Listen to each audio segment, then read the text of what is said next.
Good afternoon, East Goshen. Hope you're having a great Tuesday so far. Thank you, as always, for joining me in our weekly devotional videos. We have wrapped up the book of Ecclesiastes. Hopefully, you're able to join us Sunday online or in person for service as we try to put as neat of a bow on the book as possible. Ecclesiastes chapter 12 is what we covered in its entirety on Sunday. So if you haven't had a chance yet to watch it, it is live on our YouTube and Facebook pages, so it is there for your edification. But thank you for journeying through that book with me. And for the next couple weeks, we're going to move with Jesus on the road to Calvary. We're going to track with him in the Gospel of John specifically as we see what does Jesus do in his final days in ministry. And the Gospel of John is unique from the other three Gospels. The synoptic Gospels, as they're known, Matthew, Mark, and Luke, all have shared material, and they have a pretty consistent timeline of how events happen and in what order. In most of the other Gospels, you will see Jesus heal a blind man before his entry into Jerusalem. And so for this week, we will see what John says are the sequence of events here before Jesus comes into Jerusalem as king.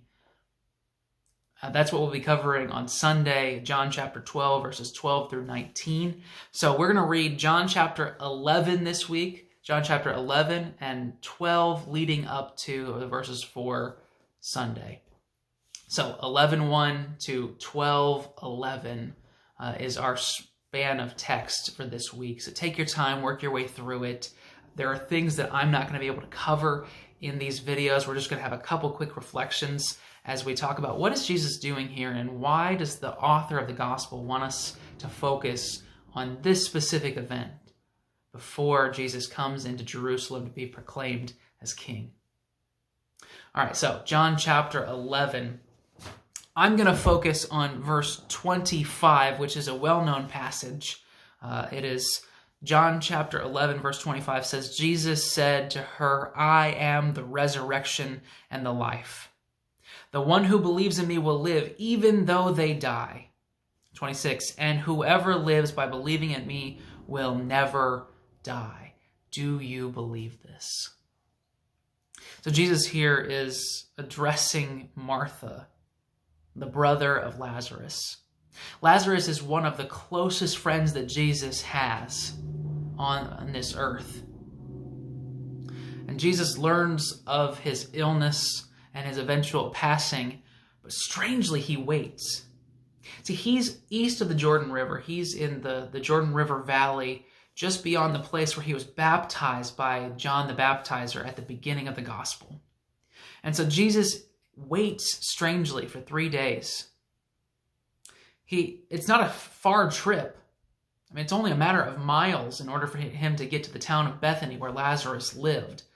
But Jesus postpones his arrival, and Lazarus dies. And so Jesus enters into the mourning period of Lazarus' family. He sees Mary and Martha, Lazarus' sisters, deep in their grief. And so he comes to comfort them in the midst of the pain of loss. So Jesus enters the scene, joins the mourners in their grief, and he comes up to Martha, who says, if you had been here, if you had just been here, my brother wouldn't have passed. And Jesus, in response, says to her, your brother will rise again.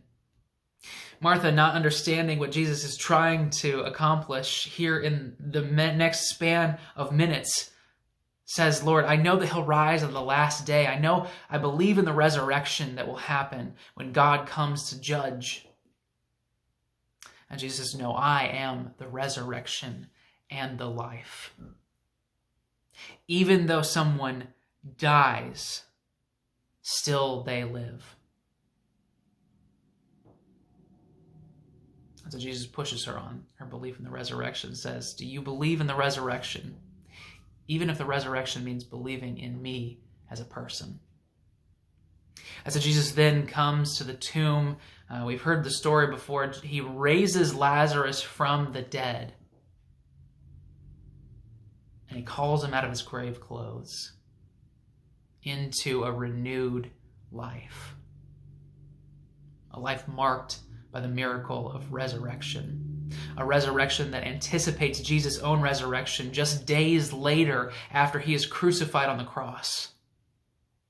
So here in John chapter 11, the author is trying to get us to see that the resurrection and the life are found only in Jesus Christ. If you joined us on Sunday, you know that we talked about resurrected life. That true living begins here and now. And that's what Jesus is trying to get the family of Lazarus to see. That yes, the resurrection will happen one day, but the resurrection power comes from the person and work of Jesus Christ. That true life is found in him alone. And so he comes to the tomb, he joins in the grief because of the pain of loss, the anger at the grasp of sin and death on this world. And Jesus stands before the tomb of Lazarus and calls him out to a resurrection, to newness of life, to another chance at living here and now. And so as we enter into the text 2,000 years later, Jesus is still calling out to us with the same message. I am the resurrection and the life. Still, if someone believes in me, even though they die, they will live. So the question is, are you taking hold of the resurrection life Jesus has promised?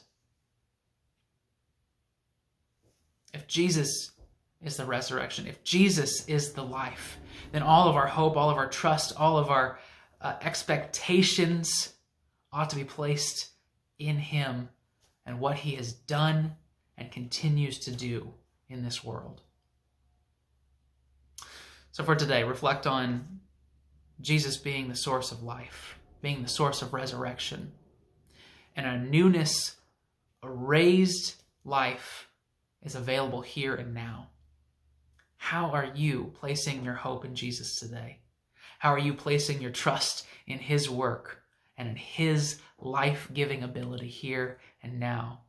Not just waiting for the last day like Martha, but knowing that newness can be yours today. Thank you for joining me. I hope you'll join me on Thursday as we continue through John chapter 11 and 12, anticipating the triumphant entry into Jerusalem for Sunday as we celebrate Palm Sunday together. Thanks. Have a great afternoon. I will see you next time.